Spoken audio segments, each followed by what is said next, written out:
And I personally did not like the tone and the tenor of the Chief Justice. This country. 1 second. Yes. Don't shout at me. No, I am very.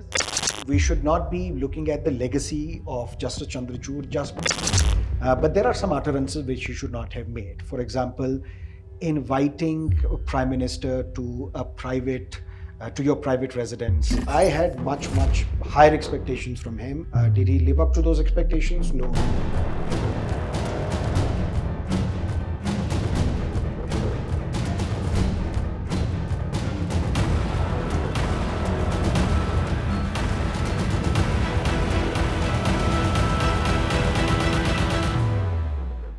Hello and welcome to Unacademy.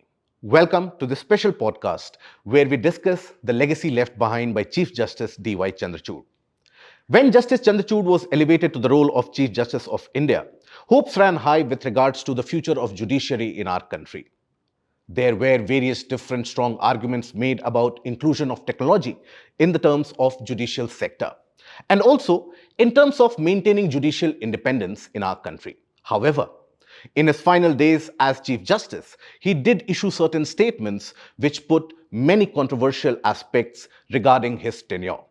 Today, we have that opportune moment where we can grill, in a way, the top polity educator of our country and try to understand the intricacies of the legacy left behind and also get a sneak peek about the various different judgments and their overall implications on the future of judiciary and governance in India. Joining me on this podcast is a very esteemed panel. On my right, I have Abhishek sir, and on my left, I have Chetan sir and Shyam sir. Together, we all would try to gain an insight with regards to the legacy left behind and also the future of judicial independence from Sarmad sir himself. Sir, thank you for joining us in this particular podcast. So straight away, jumping on to the big question, if you take a look at the overall legacy left behind, what do you think the future generations will remember his tenure as? Justice Chandrachud's term has just got over. Is this the right time to speak about the legacy left behind by the Chief Justice? Or should we leave it to the future generation, maybe 5 years, 6 years down the line, to understand the impact that he has had on Indian judiciary? But as of now, I can quote from the writings of Pratap Banu Mehta. You might be aware of Justice A.N. Ray. He superseded 3 senior judges in 1973 and was elevated as the Chief Justice of India by the then government. And whenever Justice Ray is spoken about, we get a sense of judicial subservience that the then government was proud to portray of judiciary being committed to the ideology of the ruling political party at the center. And he quickly set up a bench to review the Keshavananda Bharati judgment. Although he was considered to be an upright judge, but his legacy is tainted when he set up that bench to review the Keshavananda Bharati judgment. And Pratap Banu Mehta argues that what Justice Chandrachud has done, he has done more damage than Justice A.N. Ray. That speaks volumes about how the intelligentsia is reviewing the legacy of Justice Chandrachud. So thank you for pointing out that you hold the opinion that the future generation should be judging it. So that is where I derive my second question from. So basically, when in his final tenure and final days of his tenure, when he says that he's concerned about the legacy that he leaves behind, do you think in some way or the other it will mar the objectivity in terms of the judgment that he issues? There were a couple of utterances which he should not have made, such as speaking about how will history judge him. You should not be worried about history judging you. That is for the political class to be worried about. I remember Dr. Manmohan Singh when he gave a press conference towards the end of his tenure, and he spoke about history will be kinder to me than the current day journalists. That's for the political class to be worried about the legacy. As Chief Justice, you should be worried about whether you have upheld the rule of law or not, regardless of worrying about how people are going to perceive your tenure. Because you can't satisfy everybody, and you don't need to satisfy anybody. What you need to satisfy is the collective conscience of the law. And if you have done that, don't worry about the legacy that you're leaving behind. Do you think that when Justice Chandrachud talks about inclusion of technology, etc., This is one of the side effects of everything being broadcast to the larger nation at every point, where the judges also feel the urge to maybe issue a kind of a judgment which puts them in a brighter light for the future. Do you think it is one of the side effects of the social media generation that we are living in? I don't think judges would be worried about what is being spoken against them or regarding them in social media. Uh, I don't think what is the narrative on social media would dictate the judgment given by a judge. But after all these judges are human beings. But I must point out the credible work that Justice Chandrachud did when it comes to incorporating technology. Although live proceedings of the Constitution benches, it was not his gift to the nation. But he did play a very important role in ensuring that you are digitizing the Supreme Court judgments, even of the past. That's something that we can credit him for. On the 29th of November, Unacademy IAS English team is launching a comprehensive preparation program to crack CSE 2026. With hand on my heart, this is the only subscription you need to crack the exam in the first attempt. What gives me this confidence? Well, I'm placing my bets on this program. If you don't crack the exam in 2026, we shall extend your subscription by another year without any fee. Join this program now if IAS is your dream, and this subscription is available at an all-time low fee of 32,999. Previously, we have given discounts, let's say 23,999, but for a 12-month subscription. This time, it is 32,999 for a 2+1 year subscription. Join now. Let's start with Indian polity on the 29th of November, and together, let's crack it. Sarmad sir, if you look at the profile of D.Y. Chandrachud, when he became the Chief Justice, there was a lot of hype around him as a Chief Justice of India, someone who was seen as a reformist, a modern progressive judge, someone who could stand for judicial independence. But by the end of his tenure, within 2 years, that perception has changed. There's a lot of criticism from the media, from intellectuals, eminent jurists. This could be based on some of the controversial judgments which was delivered. For example, if you look at Article 370, which was upheld, the changes that were done to Jammu and Kashmir and its constitutional status. And here I remember eminent jurists like Nariman, they openly condemned the judgment and blamed it on the Chief Justice. They said this was an inaccurate appreciation of the Constitution. A constitutional provision is being reviewed by the Supreme Court bench. You will have your own opinion. I will have my own opinion. After all, the judges will have to look at whether it was rightly done or not. On that, jurist Falias Nariman, he said that maybe Supreme Court should not have given a unanimous verdict. There should have been a dissent. At least a couple of judges should have disagreed with the way the abrogation of the special status was done. But I don't have any qualms about the judgment per se when it comes to the abrogation of the special status. What I have issues with, and this is not just limited to Kashmir, it is limited to the larger federal structure that we have in India. Federalism is part of the basic structure. Article 1 says India, that is Bharat, shall be a union of states. And we say that union of states means federation of states. What was done in Jammu and Kashmir was president's rule was imposed. Article 3 was used to convert the entire state into a union territory. Now there is no precedent to that. This has never happened in the history of independent India. Yes, there is a case where Delhi, which was initially a state, was given a UT status. But Delhi is different because it's, after all, the administrative capital of India. Barring that, we haven't seen instance where a full-fledged state, that too with a special status, was downgraded and bifurcated into union territories. This had a larger issue impact on federalism, because if it can happen to Kashmir, it can happen to Maharashtra tomorrow. It can happen to Karnataka. It can happen to Bihar. And because of that, can an entire state be downgraded, or a part can be downgraded and converted into a union territory while the residue will remain a state? Right. Ironically, the Supreme Court did not answer this question, whether this was legal or illegal. What you need to do is, there is a question before you. You need to adjudicate whether this is right or wrong, legal, illegal, constitutional, unconstitutional. Ironically, the Supreme Court went ahead and abided by the assurances given by the Solicitor General that this UT status for Jammu and Kashmir is temporary. We are going to restore statehood. To me, it is akin to, for example, I am illegally detained by the police. Mukesh sir files a habeas corpus petition before the Supreme Court. But the Solicitor General says Sarmad's arrest is temporary. We are going to release him after some time. When? I'm not going to say, but I will release him. Will the Supreme Court dismiss this habeas corpus petition saying that the assurance has been given by the government that this arrest is for a temporary time period? You don't do that. Right. Similarly, when there is a constitutional question that has been asked, you declare whether this Jammu and Kashmir Reorganization Act is legal or illegal.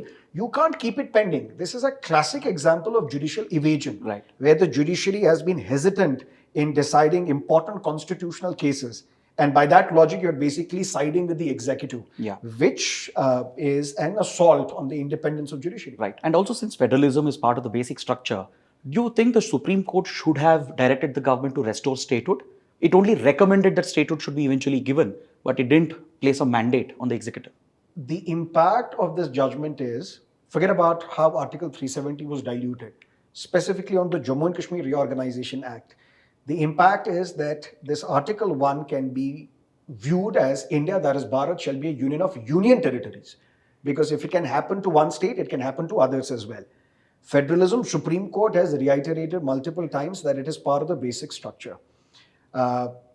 Article 142, which gives wide-ranging powers to the Supreme Court that you can issue any order so as to give complete justice, right, could have been invoked in this case, directed the central government that if you're saying that it is for a temporary period, this is the time period that you have to look at. Within this time period, restore statehood. If you can order elections before September, you could have ordered statehood restoration before that date as well, which you haven't done, which means you are favoring the executive, which is not good for the independence of judiciary. And one last thing, after the judgment was passed on Article 370, there was a lot of criticism which came in against the Constitution bench. And it was pointed out that Chandrachud was of the opinion, public opinion, that not every decision of the government can be challenged in court. I find that a little disturbing. I think you can shed more clarity on that. Judicial review is again part of the basic structure, which means every action of the government can be questioned in a court of law. But Chief Justice of India coming out openly and saying that not every action of the government can be reviewed in the court. I have a different take on this. I was going through the live proceedings of this case throughout, and I personally did not like the tone and the tenor of the Chief Justice. Arguments were put forward by those who challenged these actions. The Chief Justice had to listen to these arguments. You can't be denigrating these arguments right at the time of the hearing. At the time of the judgment, yes, you have the liberty to do that. But demeaning the arguments that the Jammu and Kashmir state did not have the sovereignty which they surrendered to the Union of India, you can't be. So when the case was being heard, I already knew what is going to be the outcome of this judgment. But I was more inclined to understand how the judges, what sort of doctrine will they invent to justify what happened on August 5 and 6. So that tone and tenor I did not like personally of the Chief Justice, where you are ridiculing these arguments. Right. You have to be convinced whether you don't agree or disagree. That's for the later part when you have to give judgment. At the time of the hearing, your body language should not be like that. Right. Sir, picking up from what Chetan sir said and Mukesh sir said, that you're talking about favoring the executive and the fact that he was extremely conscious of his legacy. So his actions in the last maybe 15-20 days of his tenure, is it something which is indicating that he's trying to go the Justice Ranjan Gogoi way of getting something out of his actions as the Chief Justice? Whatever I say, I may be liable for contempt of court, and I don't want to go to jail for that. But let me look at it this way. Mr. Arun Jaitley, he said pre-retirement judgments dictate the post-retirement offers. True. I won't go this far to say that he was replicating the model of Justice Gogoi, but there are some utterances which he should not have made. For example, inviting a Prime Minister to a private, to your private residence for the carrying out of a puja. This was unexpected. This was unwarranted. Now you will say, how is this unwarranted? Do judges not also participate in the iftar parties, or for that matter, other parties, and they mingle with the executive? Something done publicly in front of hundreds of others, and something done privately. And Justice Chandrachud is a sharp man. He knows what he is doing. He knows the repercussions as well. So was it deliberate on his part to invite the Prime Minister and then have the cameras as well to videograph it? What is the message that he wants to send out? I think that is something that does not leave a good taste in the minds of those who understand judiciary. Plus, he was part of the Ayodhya judgment, Yes. although he was not a Chief Justice then. Who was the petitioner in that case? Ramlalla. Ram Lalla, The God himself. the God himself. God himself. And Chief Justice Chandrachud at a function at his native place is speaking to people, and then he says that I sought guidance and help from God, and he guided me to this judgment. And the God is the petitioner. Yeah. And again, I'll say that he is not an ordinary man. He knows what he's doing. He knows what he's saying. What was he trying to do by invoking this message? That is something that we he can should connect not the have dots. done. We can connect the dots. One other query that comes to the top of my mind is, in his And Ayodhya judgment, sorry to correct you there, interrupt you. Do you know who is the author of that judgment? Who, sir?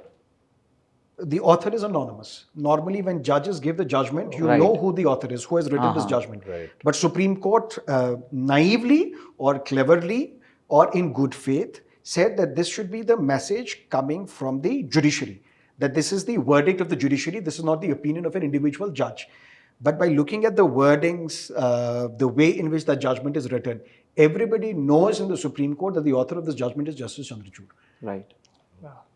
that's some interesting That's insight. actually That very ownership should have been taken. Yeah. Whether it should have been taken or not, but then after a few years, then saying that I sought help from God, that is bizarre. So for by the lack keeping of a it better- anonymous, was he playing it safe? No, that was not his decision, to be fair to him. That Okay. was the collective decision of the bench. headed by Chief Justice Ranjan Gogoi. Right. In the final days as Chief Justice, But again, we should not be looking at the legacy of Justice Chandrachud just by looking at some of his utterances Right. in the last few But days. does that create wrong precedents for the judiciary in the long run? That history will have to tell us. the legacy factor sir. of it. So, before that, sir, about the final days when he issued a judgment, the 7-judge bench issued a judgment with regards to the right to private property. At that point of time, the 3 dissenting judges, one of the observations that they made is that they did not get enough time to discuss and deliberate upon the issue, and somehow the entire bench rushed to that decision. Was it also something which was rushed in order to make that judgment before he retires? And does that hamper, in the long run, objectivity of the judiciary? I think that was in reference to the AMU judgment which the Supreme Court gave. And this is where the allegation of the other judges was that enough time was not given to us to understand the implication of this judgment. Can't say much. And Sarmad sir, since Mukesh sir brought up the right to property judgment, the dissenting judges, Justice B.V. Nagaratna and the other judges of Justice the Supreme Dulia. Court, they both publicly came out and they were critical of the Chief Justice of India, the then Chief Justice of India, that he should not have criticized the Krishna Iyer doctrine. So what is your take on that? I agree with the dissenting judges. Why? Because judges, they give judgments, it's all time specific. You can't be applying post-liberalization logic to the pre-liberalization India. Justice Krishna Iyer doctrine stood the test of the time. And yes, maybe the circumstances may have changed, but you can't say that Justice Iyer doctrine has done a disservice to the nation. To the nation. Although to give credit to Justice Chandrachud, or to be fair to him, it was not part of his verdict. Right.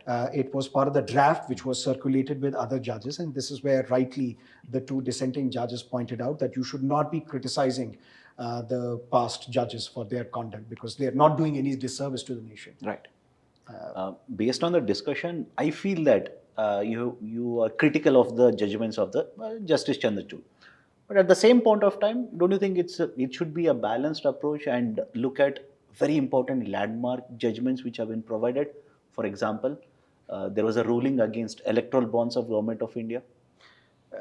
When I will teach this topic, although that's not of much relevance to the exam, I will be impartial. I will give you arguments in favor, arguments against. But I think this podcast is not about how the civil services aspirants should look at this issue. But you wanted to understand my viewpoint on this, so I will have my own viewpoints on the legacy left behind by Justice Chandrachud.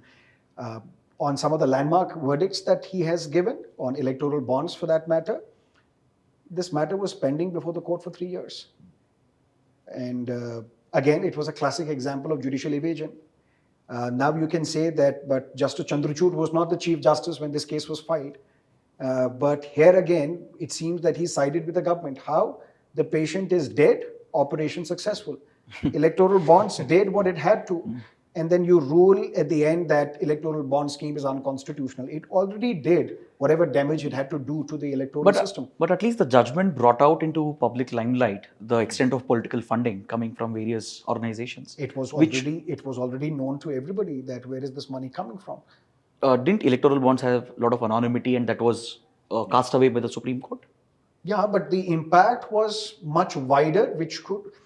See, any student of law who would look at this electoral bond scheme would clearly say that prima facie it is unconstitutional. When something is evident that it is unconstitutional, you stay it. Supreme Court did not impose a stay on electoral bonds. Right. Even if you're going to take a lot of time to understand and to give the verdict whether it is constitutional or not, you impose the stay straight away. Right. But don't you think by doing this, they're trying to balance both the sides of the argument? Because in certain cases... Exactly, that's something that you should not do. You're not there to balance. You're there to apply law. Maybe they're taking time because they want to study the issue in detail by imposing, let's say, a That's ban what in the I'm saying. beginning. If something appears prima facie as unconstitutional, impose a stay. That's what the Supreme Court did when it comes to Maratha reservation. They imposed a stay and then decided whether it is constitutional or not. So, judging by the overall narrative which is floating around, do you think that there is a narrative going on that if you want to be seen as a neutral and an impartial judge of the Supreme Court, you necessarily need to be issuing orders against the executive and against the government? Do you think that is another kind of hidden pressure imposed, that otherwise you will be seen to be taking the side of the executive or succumbing under the pressure of the executive? No. There were lots of expectations from Justice Chandrachud when he assumed office. Why? Because his predecessors had done a lot of damage. So the expectation was that he is someone who will not do what his predecessors did. Coming to perception, let's take the simple example of judicial appointments, right? Who has the final say in judicial appointments? The collegium, right? He did something spectacular, unprecedented, which didn't happen in the history of independent India after the collegium system was innovated. Previously, whenever collegium would recommend a name to the president for appointment, and if the government does not agree, why the government is not agreeing, we were not knowing, we were not aware of. So it was a tussle between the executive and the judiciary. And why this conflict, we were not aware of. For example, when Mr. Gopal Subramaniam was to be recommended to the Supreme Court by the collegium, he was not acceptable to the executive. And we all got a sense that he's not acceptable because he was the amicus curiae in the Gujarat case, where the then Home Minister was the accused. But be that as it may, what Justice Chandrachud did when he assumed office, he made it public. What are the objections of the government when it comes to a special person who has been recommended? For example, the collegium recommended a person from Delhi as the judge of the Delhi High Court, and that individual was openly gay. His partner was from Switzerland or Spain, I think. Switzerland, I think. And the government objected, saying since he's openly gay and his partner is a Swiss national, hence we are not recommending him. We don't want to appoint him. Justice Chandrachud made it public that this is the objection of the government. Now, when you go this far in making it clear to everybody what is the objection of the government, why did you not reiterate his name? Even if you did reiterate his name, why did you not enforce it? And force the government that no, you have to accept, because judicial independence is that we have the final say in judicial appointments. We have recommended him again, you have to appoint this individual. He was not appointed. So that tussle between the executive and judiciary, which is now decades old. Now, it is not tussle. It seems that you are favoring the executive. Executive is not insisting, is not accepting that name. You let it go. But there were critical comments made against Justice Victoria Gowri as well, who was recommended to the Madras High Court. Yes. And in that case, the Supreme Court did not stall that appointment because that person was not anti-government, anti-establishment. There was an advocate from the Madras High Court who was critical of the government. His name was recommended, but he was not appointed. Similarly, an advocate from the Maharashtra, he was also critical of the government. I'm not saying you should be critical of the government, but it seems that the way you started, that you wanted independence of judiciary to be enforced, you did not abide by this. So that is one of the biggest disappointments that I have from Justice Chandrachud. But to be fair to Chandrachud, in this particular case that you are mentioning, in the collegium process, the collegium might reiterate, but there is no deadline for the government to appoint the judge. Right. The government can sit on it. So what else could have the Chief Justice have done? Article 142. And are we expecting... And Justice Sanjay Krishan Kaul, who was on the bench, was exactly hearing this matter, that there is a delay in appointing judges. Because if you delay, you are also tinkering with the seniority. Because when you are appointed, that will determine your seniority, whether you can become the Chief Justice or not. And there was this case which was being heard by the Supreme Court. Yet nothing happened. Right. So you are the master of the roster. You assign cases to the judges. So ultimately, it is your legacy. So by using the extraordinary power of Article 142, he could have done that. Yes. Don't you think Article 142 is being misused quite significantly nowadays, and Supreme Court has to be a bit wary of using that? Where is it misused? For example, the BCCI case. But that is quite but then that is the legacy of the judiciary. When we talk about the legacy of the judiciary, what they are doing. But we are talking about the legacy of Justice Chandrachud. Right, true. And are we expecting too much from Justice Chandrachud? Because when he was a justice, he might have done, or let's say he might have been very proactive in certain judgments, etc. Does it mean that he has to behave the same way when he becomes a Chief Justice? Because the role will be different. Responsibilities. Role will be different how? Let's say until, for example, you said he is a master of roster. He was not a master of roster earlier. He did not decide who took up the cases at what point of time. Now he is a CJI. He decides so many things regarding functioning of a Supreme Court. How would it change the way you function? Or your ideology? It's like, or your commitment to constitutionalism? It's like, let's say, in a household. When you're a kid, you behave in a different way. Maybe, when you're maybe an elder, on being the master of the roster, we may judge him differently. But as the Chief Justice of India, who writes his own judgments, because to give him credit, there aren't many judges who write their own judgments. But Chief Justice of India, Justice Chandrachud, he would write his own judgments. So the expectation was that such a hard-working individual will live up to the expectations of the people, at least those who expected something significant from the Supreme Court. So you would characterize him as a, let's say, contributor to the decline of independence of judiciary, or he is a victim of what his predecessors did? He could have stemmed the decline, which he did not. Adding to this point, with regards to live telecast of judicial proceedings, so with the public gaze on the judiciary, and now with a lot of it, does it create pressure on the judiciary in a certain way that Chandrachud... That only him can answer. I am not there on that seat. Because previously it may have... But after all, we are all humans. True. You get, because what happened influenced. with the Calcutta case, there was a lot of spectacular moments in that when he struck down Kapil Sibal in multiple cases. But the idea is that, does that actually impact judicial independence and the fact that the public gaze is now much more pronounced than previously? Sunlight is the best disinfectant. Right. Very well. More transparency, better it is for the independence of the judiciary. So if you think about it, we have talked about a lot of various different aberrations in his tenure. Justice Chandrachud was one of the longest serving Chief Justices that India has seen. So what are a few of the positives that you can extract out of his entire tenure? There will be positives from everybody and anybody's career. Abhishek Manu Singhvi, and a noted constitutional expert, he would look at the term of Justice Chandrachud to say if 90% of the time he has done good, then consider him that he has passed with flying colors. Only 10% of the cases where he may have erred or he may have digressed. By that, yes, his term also had lots of positives to be taken out. For example, his penchants for digitization, beautified the lawns of the Supreme Court,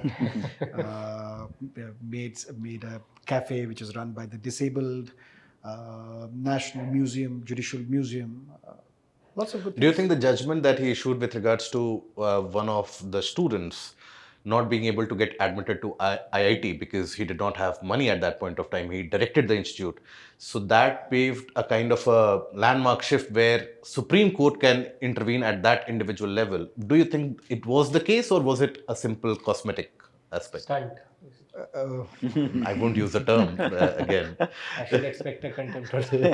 There also the Supreme Court used its plenary power under Article 142, and this is not the first time, and hopefully this is not the last time. But this is where critics say that in some instances, this is a harmless instance. By allowing that Dalit boy to get admission in the IIT when you were unable to pay 17,500 rupees of fee, you're trying to build this narrative that the Supreme Court is open for everybody. What about those cases, for example, money bill? Whether Aadhaar should have been introduced as a money bill or not, this matter is pending. Why wasn't that matter taken up when he was the Chief Justice? Maharashtra's political crisis, I think the reason, or one of the important actors in that conflict was the Supreme Court itself. Yet no action was taken despite lofty ideals mentioned in that judgment. They still threw the ball in the court of the Speaker of the Maharashtra Legislative Assembly. Now today the election is over. We still don't have the verdict on whether the split in Shiv Sena, which ultimately precipitated the fall of the government, whether that was legal or illegal. On the Delhi versus LG case, where the Supreme Court, where Justice Chandrachud was one of the author of the judgment, wherein it upheld in favor of the elected government in Delhi. Yet changes were made and those challenges were not heard. So case after case, important matters, sensitive matters, constitutional matters, where one of the strong party to that case is the union government, where you're deterring to give judgments and you try to compensate it by these lofty judgments when you invoke Article 142. But in democracy, perception is also important. So do you think that being seen as one of those providers of justice, do you think it brings about a larger perception in the audience that Supreme Court can be our final savior, regardless of whatever atrocities we face? Do you think that is a kind of a positive? Or do you I think the number of cases which were pending before the court were about 70,000 when he assumed the role of the Chief Justice, and when he left, the number of pending cases were in the range of 90,000. That is where the legacy will be tested. And that has got to do with the Chief Justice, or that has got to do with the entire lack of reform in the judicial sector that we have? You have to pin the blame on the captain of the ship. Yeah. You are the master of the roster. But And sir, the- at in- that Yes, there particular were point, some cases which were pending for a long time. For example, this right to private property case, or for that matter, industrial alcohol case, which were pending for a long time, or where the royalty is a tax. That case was pending for many decades. So these were also some of the positives from his. And the pendency of Chief cases Justice. has gone up even after digitization, even after the tech that was introduced. Which may also mean that people trust judiciary more, because if tomorrow you and me have a dispute, I'll tell you, I'll see you in court, because I see this as an institution which can give justice to me. So that is regardless of who occupies that post, there will be cases which will reach the court. and sir, are we not wrongly evaluating when you look at the number of cases which are pending? Because the number of judges which are appointed, the highest number is limited.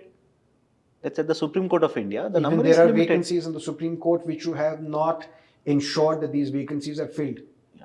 You And- should have held your ground and said, these are my recommendations. These are the recommendations of the collegium.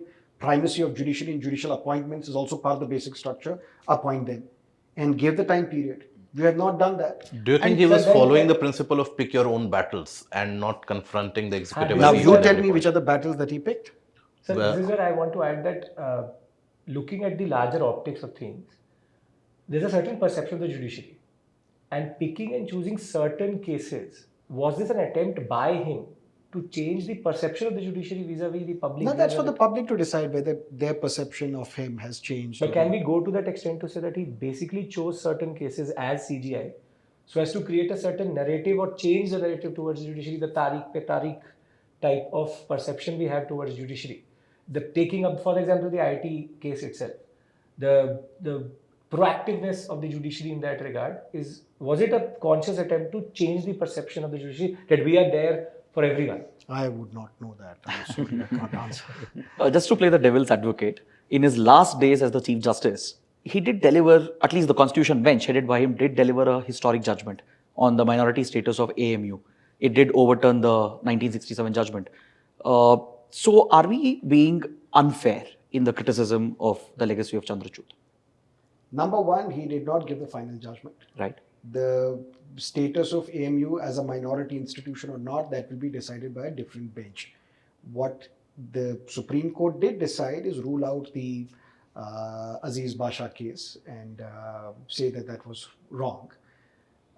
But there again, if this is the legacy that he leaves behind, what about the consultation amongst other judges when it comes to how do you reach to that judgment? Was there consultation done properly with the other judges, other puny judges? The other judges are saying that we were not consulted well. Right. And overall, what do you think one should look at as the future of judicial independence based upon what he has left behind as a legacy? Now, when you look at judicial independence, you will see, and you'll have to link it with the ruling party at the center. If it has the dominant majority, judiciary will come under pressure to toe the line of the executive. And this started with when Srimati Gandhi was the Prime Minister, where she spoke of this concept of committed bureaucracy, committed judiciary. Some of the landmark cases, some of the landmark instances where judiciary has upheld its judicial independence was when coalition governments were in place at the center. But as soon as the government is controlled by a political party enjoying a brute majority in both houses of the parliament, you will see the judiciary is. So that brings me back to the previous question. Don't you think that as long as the judiciary keeps on delivering judgments against the majoritarian government or a majority government, it is seen to be independent? The moment it sides with the government, it is seen to be succumbing under the executive, Who is the biggest litigant in India? the government. Government? Yes. So, sir, to reframe the question, is judicial activism equal to independence of the judiciary as of right now? Judiciary maintains its independence by employing certain ways through judicial activism to correct the wrongs which have been committed against the people, where there are no alternatives available. This is where the court invokes Article 142. This is where the court directs the government to do something, playing the role of an activist. And so many judges in different countries, Australia, United States, they have praised Indian judiciary for this. Remember, this is the Supreme Court of Justice V.R. Krishna Iyer, who said jail is the exception, bail is the norm. And look at what is happening in the PMLA cases. The process becomes the punishment. And after 2 to 3 years, the court is saying that you are released on bail. Even with UAPA cases. Even with UAPA cases, or for that matter, Pratap Banu Mehta writes in the Indian Express that we have had one of the most active Chief Justices in the recent past, because the previous Chief Justices, they were not seen active outside of the court. But he was the one who was giving lectures in the universities. He was going to Bhutan for a lecture. He was talking to the media on a regular basis. And at the same time, in one of the interactions, he said, I gave bail to so many people. Now, you can't use this language, I gave bail. Right. Say, law was applied impartially in all the cases where we provided bail to the accused, which didn't happen in the Northeast Delhi riots cases. The accused are still in the jail. Still in the jail. But sir, you keep on talking about, let's say, using extraordinary powers under Article 142. If the judiciary becomes, let's say, very active in usage of these kind of powers, don't you think more and more people will start approaching directly Supreme Court? If I whenever remember- there is injustice and you can't expect justice from the government, what is the alternative? The alternative is to move the I court. remember a statement given by a justice who said, "Why are all these cases coming directly to the Supreme Court of India?" Yeah, there is a mechanism. You first approach the High Court and then on an appeal approach the Supreme Court.